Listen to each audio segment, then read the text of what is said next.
I could tell you from experience. So when I was doing this stuff, this is the soft version, because this was like the open door to other things, like channeling. You're saying the secret's the soft version. Yeah, it was the gateway for me to getting into different things. I also got into like lucid dreaming, which is the gateway to astral travel, and astral projection and stuff like that. I stopped right when I realized I had a spirit guide telling me that was the next step, and I was like, oh no, I know this is not right. Oh, wow. How did that manifest?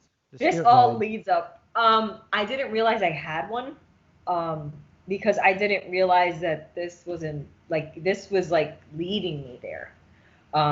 So I was doing all this visualization stuff and trying to draw positivity to my life. I had a vision board. That's something that one of the guys in the video and the book talks about, having a vision board. It's like all the things you want, you put on this vision board and you imagine it in your mind. I started researching lucid dreaming, which is it's the same concept. It's before you go to bed, you imagine that you want to have a lucid dream. So basically, you think, okay, I want to have a lucid dream. You're purposely calling this to yourself. You go to sleep, and then when you go to sleep, you're completely aware and in control of your dream. Did it work for you? Oh, yeah, it does work. Oh, wow. It does work. The problem is, it's not of God. So I had experiences in lucid dreaming, like, it's one of those dreams that feels very real, and it feels like you're in the dream, but it's like the movie Inception, if you've ever seen that. Oh, yes. Yeah. You're in a dream and you're acting out in the dream. I could basically, I know other people have done this, where you have like flying dreams where you just do whatever the heck you want, and it feels awesome when you're doing it. But they started to change as I kept doing it. I started having not all the dreams I could control. I had like really weird dreams where it started to get more grim, and it started to get weird, and it started to get dark and sexual. Like I actually had demons coming in my dreams to me, like trying to get on me. And I'm like, what is happening? What is this?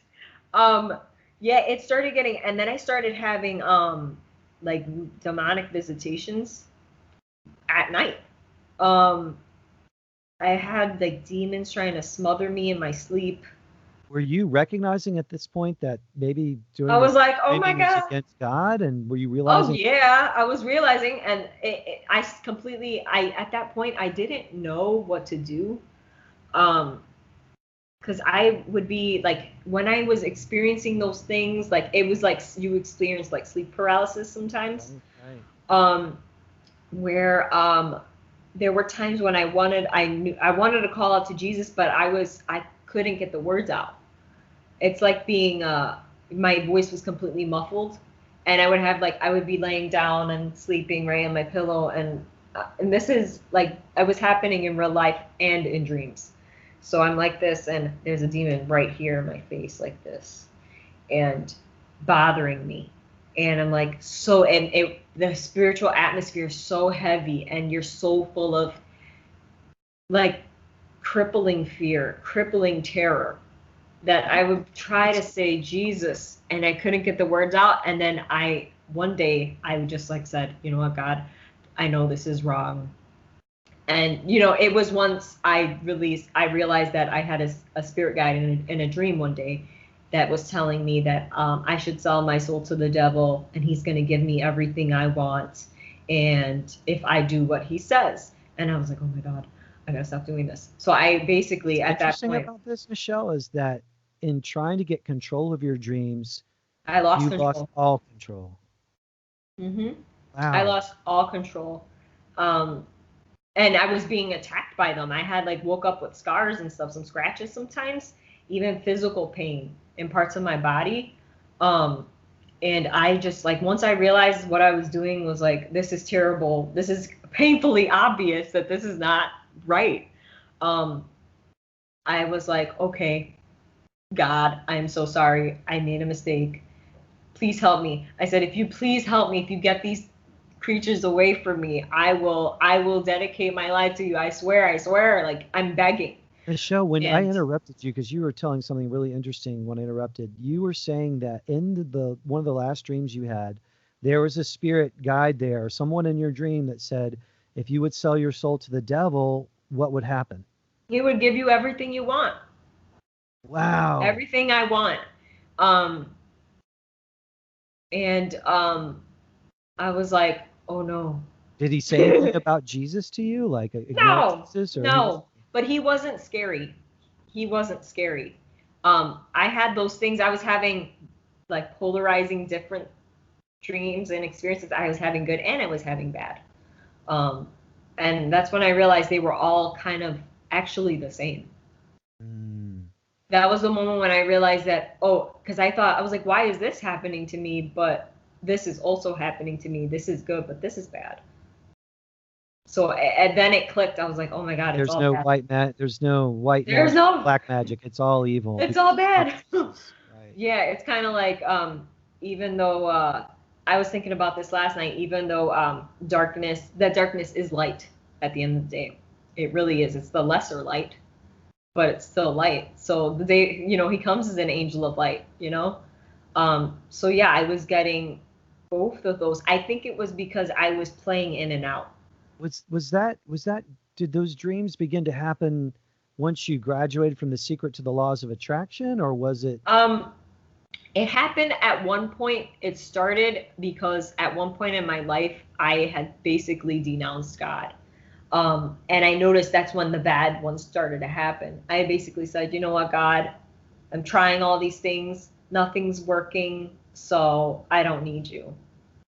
And then once that happened, it was like, poof. It's like I gave permission to be attacked by all these entities. You left And the estate of your father and you became prodigal, and then right, mhm, you ended up I in the pigsty. basically, yep, you know what? I had protection before, even though I was unaware of what I was doing, like I wasn't doing it as much then.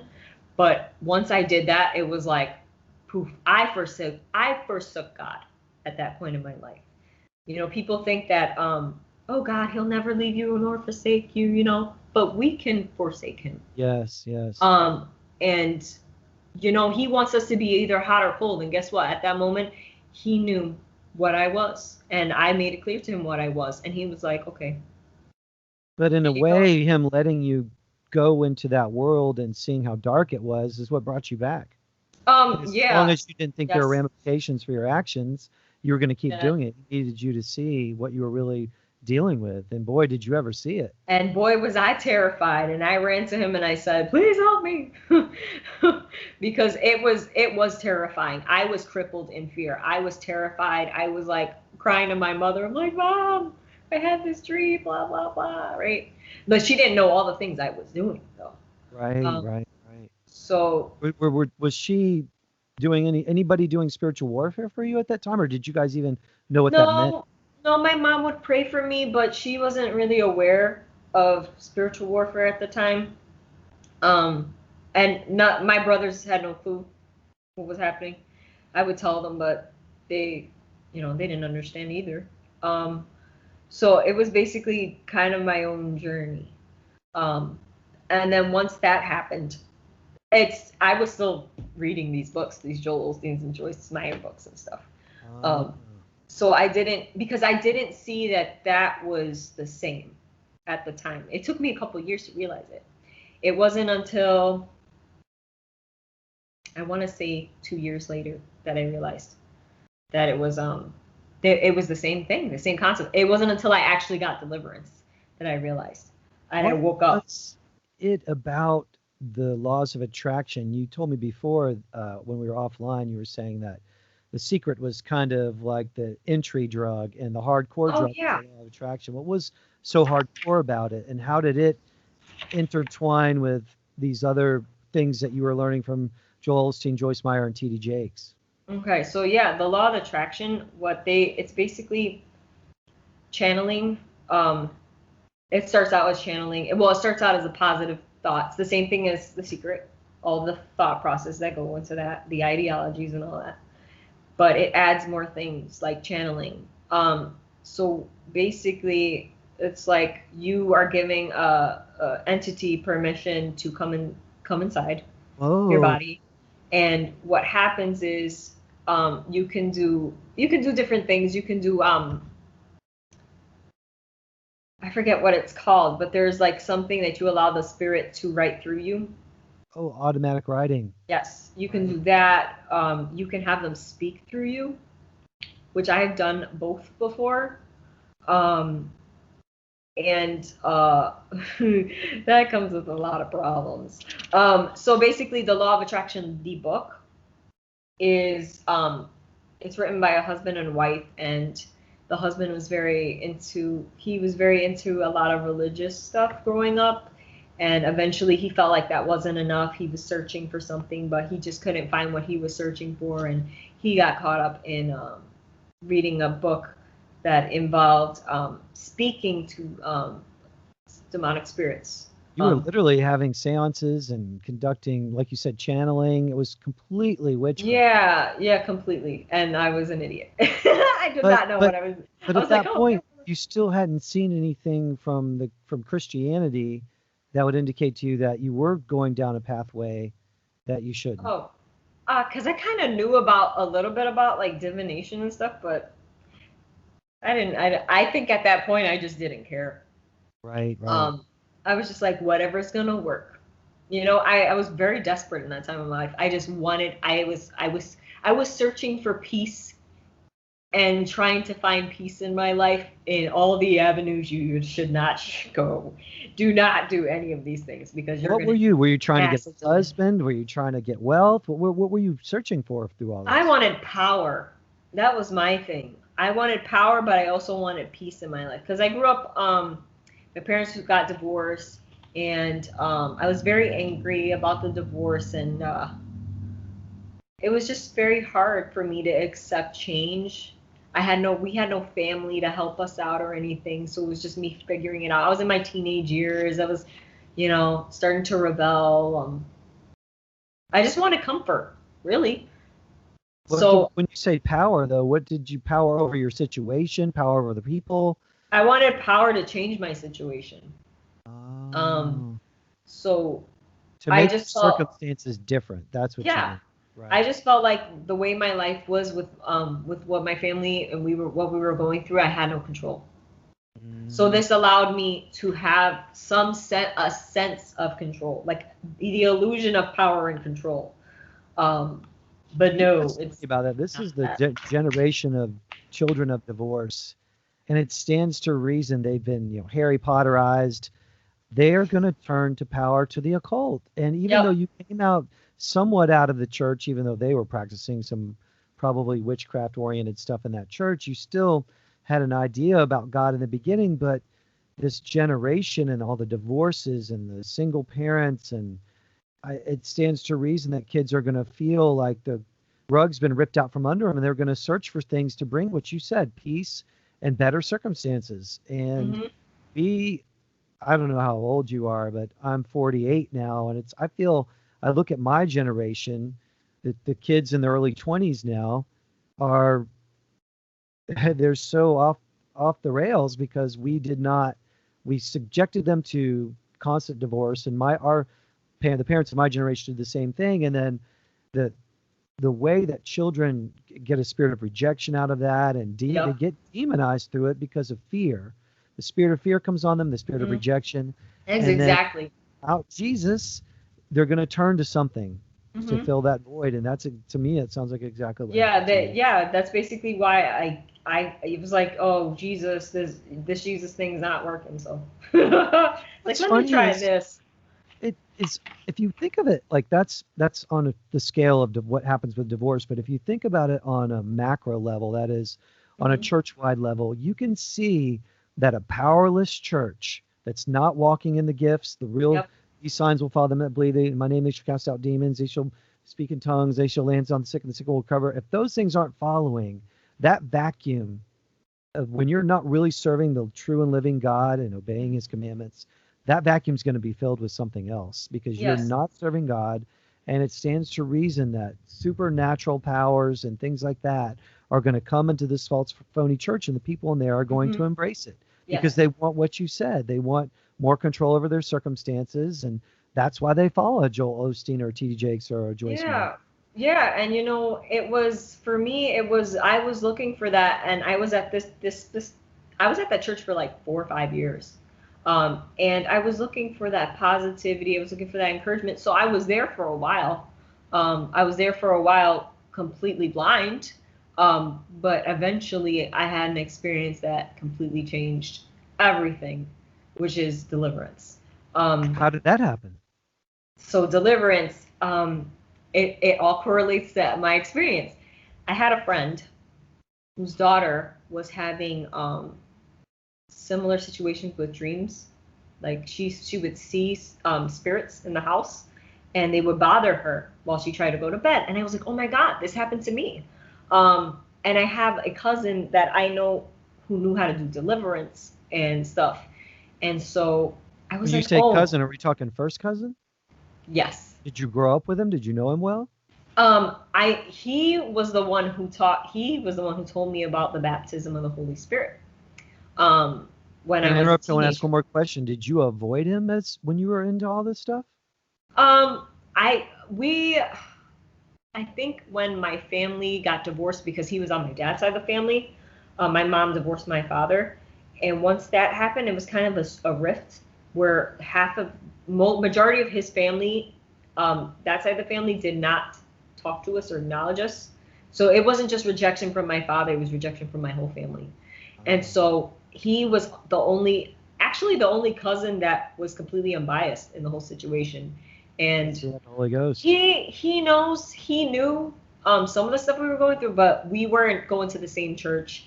Actually, I didn't go to church for years, for a while, before I came to him and I said, hey, I know that you have experience doing this, because he would pray and he would talk about fasting, and he has done deliverance before, because he had to do it on his wife when he met her at church.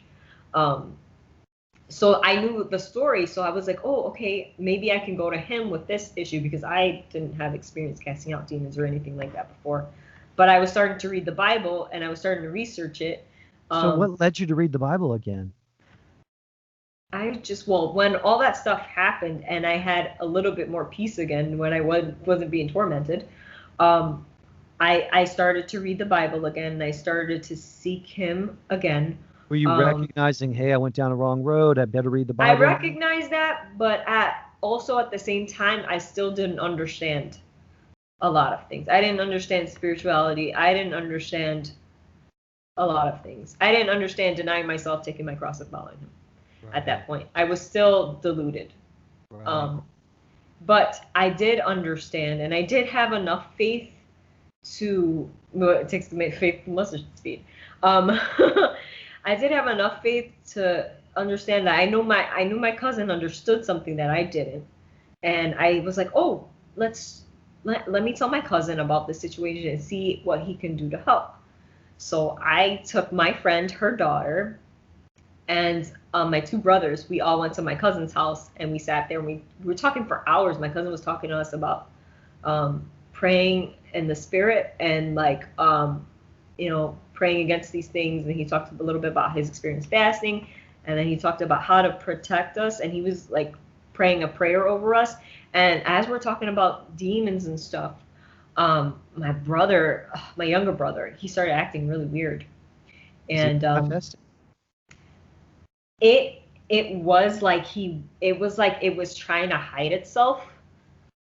This is me looking back in retrospect, because at the time I was like, what's wrong with you? Are you okay? You look really sleepy. You don't look right. His face, his whole countenance was like a zombie. It was weird. They were talking, and the whole time he was just like, I'm okay.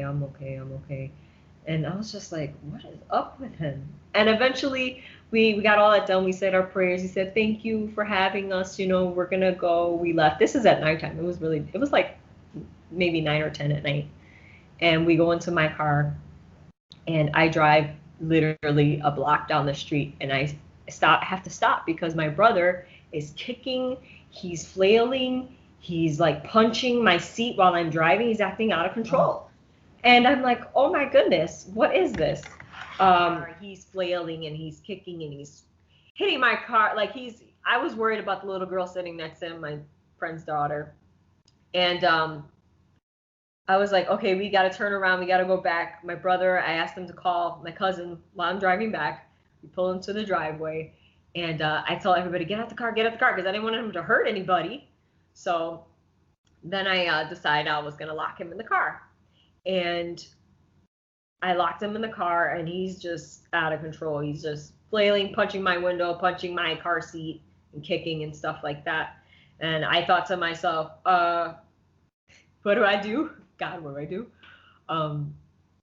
And instantly the first thought that came to mind was the demoniac. I think that's what they call him anyway. The man with the legion of demons. And when Jesus said, who are you? To him, and he said, we are legion, we are many, you know. And I was like, oh, I'll just let me see if I could just ask him. So I said, who are you? I'm all scared. Who are you? And the demon's like, ah! screaming, and like he's grabbing my car seat and rocking it back and forth like this. And I'm like, oh my God. And that was the instant moment where I was like, oh my God, Jesus is totally real, right? Because after that, he was still kicking and flailing, and I commanded him. I was like, okay, I know Jesus commanded demons to do stuff all the time. So I was like, okay, faith of a mustard seed. All right. Sit still in Jesus' name. And he just sits right up, calms right down, and sits still. And I'm like,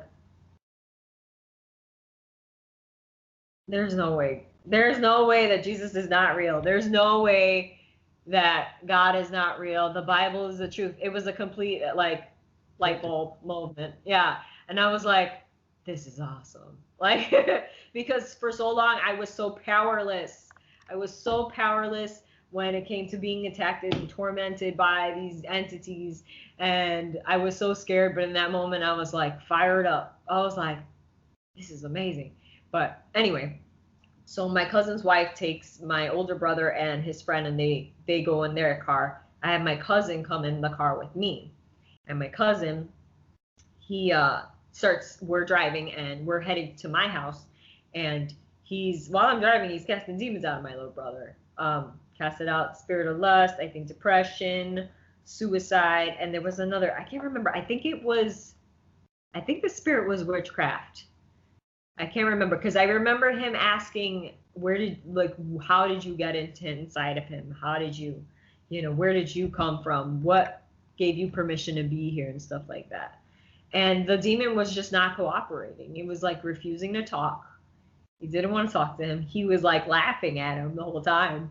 And I'm thinking in my head, I'm like, oh yeah, I'm gonna cast that demon out. I just know it. And this is me thinking in my head. I'm not saying these things out loud. I'm just experiencing this. I'm just like, wow, this is crazy. We get back home. My cousin tells my mom what happened, the whole story. He takes me into a separate room and we start talking about it. He's like, I can tell that, you're the only one that seemed to recognize this, and I think God's going to use you, in this way and stuff and I was like, okay. And he was kind of giving me advice and stuff like that. And eventually he went home. And everything was okay for a few days, maybe like 1 or 2 days. Then me and the same friend and my older brother were at another friend's house one day. And my brother, he still felt weird and unsettled after all that happened. It's like at that moment he could recognize that there was still work to be done, that there was still something inside. He just felt weird. He said he didn't feel like himself, was what he said. Now that I think back on it, he said, I don't feel right. I don't feel like myself. Can you come home? Can you help me? Blah, blah, blah. So we go back home. My brother and my friend, they go and they try to find another friend's mom who was a minister and try to see if she could get him to feel that she could cast these demons out of him, because we knew he still had a demon in him. So we're like, oh no, We're trying to find some people. I'm calling people on my phone. I'm calling my pastor. I'm leaving voicemails. I'm emailing anybody that I know that's a minister. I didn't get callbacks. I didn't get emails. Nobody contacted me back. And the thought, and the thought came back to my mind, like, they're going to cast this demon out. And I'm like, okay. So it was me and my mom, because my mom, she wasn't there for the first experience, but she was there for this one. She's praying in the tongues and all that stuff. And I'm over here and I'm like, okay, just commanding the spirits to leave. I just command you to leave in Jesus' name. And he's throwing up on the floor. And I'm like, this is awesome.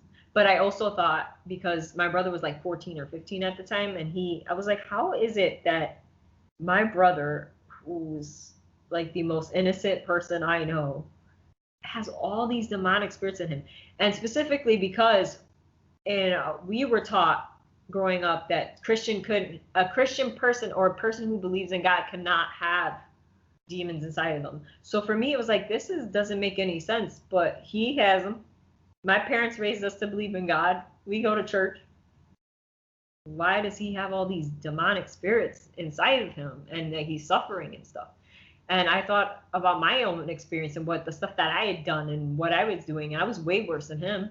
And I was like, what makes me think that I'm any better than he is? What makes me think that I'm cleaner than he is? Like I'm some kind of saint. And I was like, because I knew I wasn't. I knew what I was doing, what I had done. And I knew I had demons inside of me, but I was trying to psych myself out at the time. So it took me like maybe a week to convince myself to actually question, to question enough to do anything about it.